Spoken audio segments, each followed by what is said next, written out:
Those who've been with the channel for a while will know that I have a soft spot in my heart for Banshee. So I'm really happy to have 3 true sightings of the Banshee from Ireland to share with you today. The first reminds us that Banshee possesses and prizes one single possession, and that only an idiot would mess with it. And the last one, well, it is bittersweet. It is beautiful, but also very sad. There was a foolish woman living in Hodgestown, County Westmeath. She was out in the fields one day and came across a banshee. She boldly walked toward the banshee and could see that she was combing her hair. When the banshee saw her, it disappeared and left the comb behind. The woman was keen to get a hold of it. She picked it up and took it home with her. The banshee came knocking at the woman's window every night for 3 nights looking for her comb. A neighbour told the foolish woman to give back the comb to the banshee, but to be careful not to hand it to her. The 3rd night, when the banshee came to the window, the woman carefully took the comb in the metal tongs, reached the tongs out the window and gave it to her. The banshee took the comb and broke the tongs in 2 halves. There was a certain family in Ballinasstack, and the banshee always followed this family.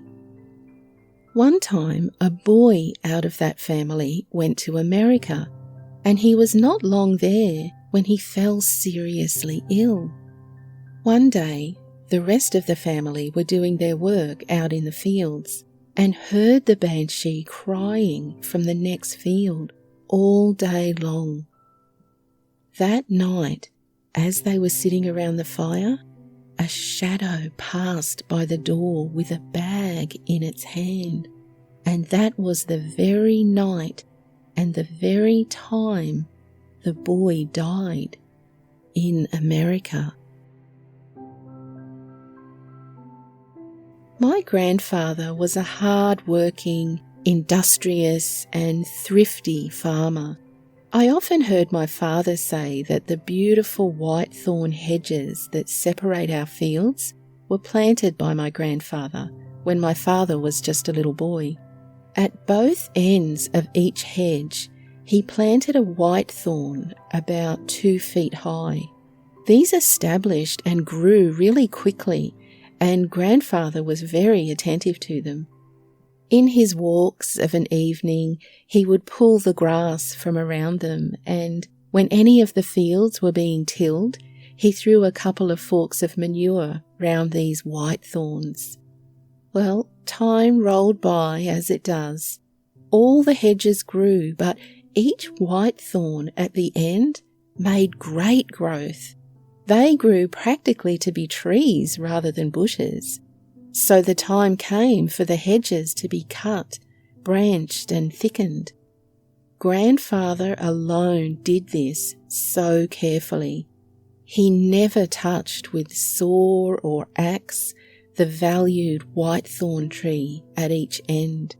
To him, these individual whitethorn trees were sacred. He said they were shelters for the banshee. The years rolled by and my grandfather got old and retired from work. In fact, he lived to the age of 89, hale and hearty, and died without sickness.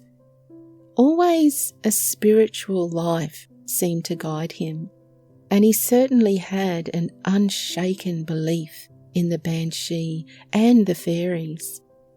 The time came for the hedges to be cut after his passing, and this my father and a workman did, and they did it in a modern style. They spared nothing. They had no beliefs in banshee or the fairies, and they just slashed and cut the large whitethorn trees at the end, just as they cut the hedges. During the following nights, my father and others heard the sad wail and cry of the banshee. No deaths followed, and it was believed she was mourning the loss of her whitethorn shelter, which had been slashed and cut away. If you enjoy my videos, I'd like to invite you to become a member of my channel. Members receive special treats and early access to videos, so click below to check it out. And remember, I post videos every Tuesday and Friday. Until I see you again, stay curious and be kind. Cheerio!